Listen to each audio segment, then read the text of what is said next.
बिस्मिल्लाहिर्रहमानिर्रहीम। Student exercise 2.1 question number 3 discuss करेंगे। इसमें वो कहता है फॉर व्हाट वैल्यू ऑफ के की क्या वैल्यू होगी कि ये जो एक्सप्रेशन है the expression is a perfect square, कि ये एक परफेक्ट स्क्वायर बन जाए। तो हमने के की वैल्यू फाइंड आउट करनी है। अब इस क्वेश्चन नंबर 3 में थोड़ी सी वेरिएशन आई है। गौर करें कि उसने के की वैल्यू डिमांड की है और रूट्स की नेचर जो है वो बयान कर दी है कि रूट्स जो है वो परफेक्ट स्क्वायर है। तो स्टूडेंट्स गौर करें, सबसे पहले हम क्या करते थे, डिस्क्रिमिनेंट फाइंड आउट करते थे। डिस्क्रिमिनेंट में सिंपल जो है वो कोई नेचर वगैरह फाइंड आउट नहीं करनी थी। उसके बाद हम नेचर फाइंड आउट करते थे कि रूट्स की नेचर क्या है, यानी रूट्स रैशनल है, अनइक्वल है, रियल है, यानी रूट्स की नेचर फाइंड आउट करते थे। अब क्वेश्चन नंबर 3 में उसने क्या किया कि नेचर गिवन है। वो कहता है ये एक्सप्रेशन परफेक्ट स्क्वायर है, इज अ परफेक्ट स्क्वायर। तो के की वैल्यू फाइंड आउट करें। तो स्टूडेंट्स हम क्या करेंगे, सॉल्यूशन, ये जो इक्वेशन है इसको लिखें के स्क्वायर एक्स स्क्वायर प्लस 2 के प्लस 1 प्लस 4। इस एक्सप्रेशन को इक्वल 0 कर दें।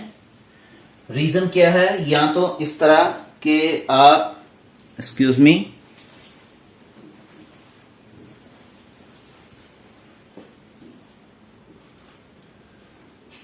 आप लिखें स्टूडेंट्स बिकॉज के ये गिवन एक्सप्रेशन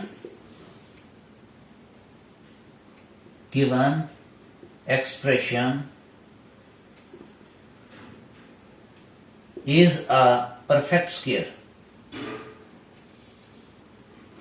क्योंकि गिवन एक्सप्रेशन परफेक्ट स्क्वायर है, देन अगर ये परफेक्ट स्क्वायर है तो फिर हम क्या लिख सकते हैं, हम लिखेंगे कि डिस्क्रिमिनेंट जो है, डिस्क्रिमिनेंट इक्वल टू 0। क्योंकि अगर ये एक्सप्रेशन परफेक्ट स्क्वायर है तो ये उस वक्त होता है जब डिस्क्रिमिनेंट क्या हो, 0। तो ये रूट्स की नेचर में हमने डिस्कस किया हुआ, उसमें थर्ड कंडीशंस है। आप डिटेल से उसको चेक करें तो उसमें आपको पता चलेगा कि डिस्क्रिमिनेंट जो है वो अगर 0 हो तो रूट्स की नेचर जो है वो परफेक्ट स्क्वायर होती है। अब क्या करेंगे, डिस्क्रिमिनेंट को 0 ले लेंगे और हम के की वैल्यू जो है वो फाइंड आउट कर देंगे। तो यहां मैं लिखूंगा टेक, इक्वेशंस को लिखेंगे दोबारा, k square x square plus 2 into k plus 1 into of x plus 4। ये एक्सप्रेशन है, इसको इक्वल 0 कर देंगे।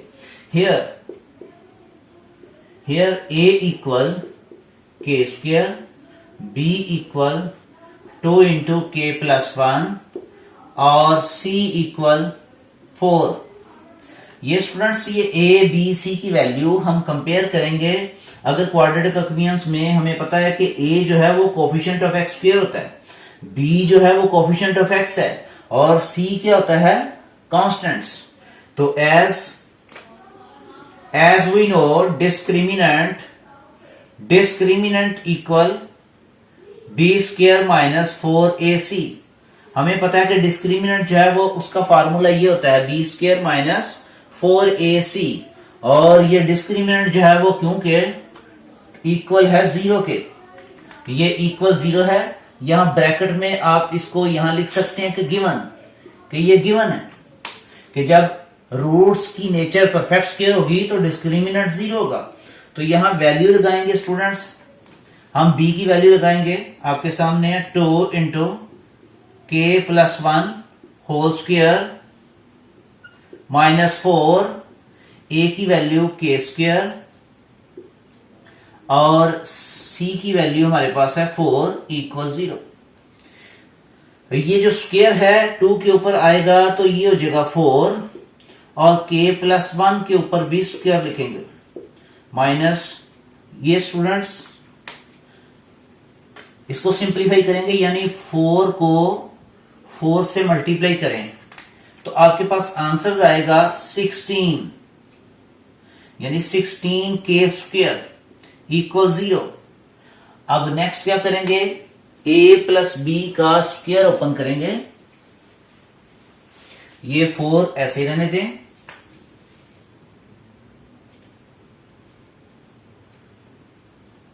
k square plus 1 plus 2k और minus 16k square equal 0।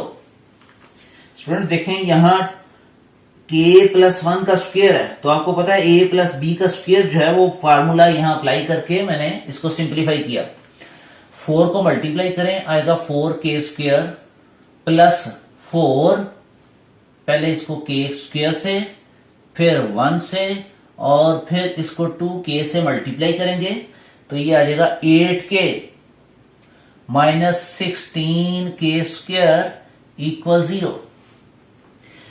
Students ये ज़हन में रखें कि we have to find the value of k, यानी हम k की वैल्यू फाइंड आउट करना चाहते हैं कि जिसके लिए ये एक्सप्रेशन परफेक्ट स्क्वायर बन जाए। तो अब सिंप्लीफाई करेंगे, हमारे पास लाइक टर्म जो है वो उनको सिंप्लीफाई करें कि ये k स्क्वायर वाली एक टर्म है और ये भी k स्क्वायर वाली एक टर्म है, इसको सिंप्लीफाई करें यानी आपके पास प्लस 4 और माइनस 16 हो तो इसका आंसर होता है माइनस 12। तो यहां आंसर आएगा हमारे पास minus 12k square. Next plus 8k plus 4 equal 0। Students एक बात आपने ज़हन में रखनी है कि ये जो k स्क्वायर है या अगर एक्वियंस को हम स्टैंडर्ड फॉर्म ऑफ क्वाड्रेटिक एक्वियन को स्टैंडर्ड फॉर्म में बनाएं तो ये जो x स्क्वायर है या k स्क्वायर है यानी स्क्वायर वाली टर्म का कोफिशिएंट शुड बी पॉजिटिव होना चाहिए। तो देखें तीनों टर्म्स में से 4 जो है वो कॉमन आ सकता है, ले सकते हैं, लेकिन हम क्या करेंगे -4 कॉमन लेंगे। -4 कॉमन लें तो आएगा अंदर 3k square minus 2k minus 1 equal 0। दोबारा इस -4 को मल्टीप्लाई करें। जैसे बात स्टूडेंट्स को कंफ्यूजन होती है कि ये कैसे आ गया, क्या दोबारा इसको सिंप्लीफाई करें तो वही वैल्यूज आएंगी। एग्जैक्टली आप इसको दोबारा मल्टीप्लाई करें -4 को 3 से तो ये देखें 12k स्क्वायर आएगा, फिर माइनस को माइनस से मल्टीप्लाई करें आएगा प्लस और 4 को 2 से तो ये आ जाएगा 8k और माइनस प्लस और 4 1 4 यानी दोबारा वही जो है वो आपके पास एक्वियन आएगी। अब ये जो -4 है डिवाइड करेंगे बोथ साइड्स तो ये 0 के नीचे जाके कैंसिल हो जाएगा। एक्वियन हमारे पास आएगी 3k square minus 2k minus 1 equal to 0। अब इसके फैक्टर्स बनाएंगे तो फैक्टर्स बनाने का रूल ये है स्टूडेंट्स कि x स्क्वायर वाली यानी स्क्वायर का कोफिशिएंट्स देखें 3 और जो कांस्टेंट है वो हमारे पास 1, इनको मल्टीप्लाई करें आंसर आ गया 3। अब 3 के ऐसे फैक्टर्स बनाएंगे कि ऐड करें तो मिड टर्म आए यानी -2k। तो देखें इसके फैक्टर हम बनाते हैं, आएगा 3k स्क्वायर माइनस 3k यानी 3 1 3 और प्लस k -1 इक्वल 0। 3 को और 1 को मल्टीप्लाई करें तो आएगा 3, लेकिन इन दोनों को ऐड करें तो आएगा -2k। तो अब सिंप्लीफाई करेंगे इसको, इसमें से देखें कॉमन क्या आता है 3k कॉमन आ गया, अंदर आ गया k -1। इसके बाद यहां से ये देखें +1 मैंने कॉमन लिया, पैरेंथेसिस में आ गया k -1 इक्वल 0। स्टूडेंट्स हमारा ये जो फैक्टर्स हैं राइट है या रॉन्ग है डिपेंड करता है कि ये दोनों वैल्यू जो है वो सेम होनी चाहिए और ये सेम है।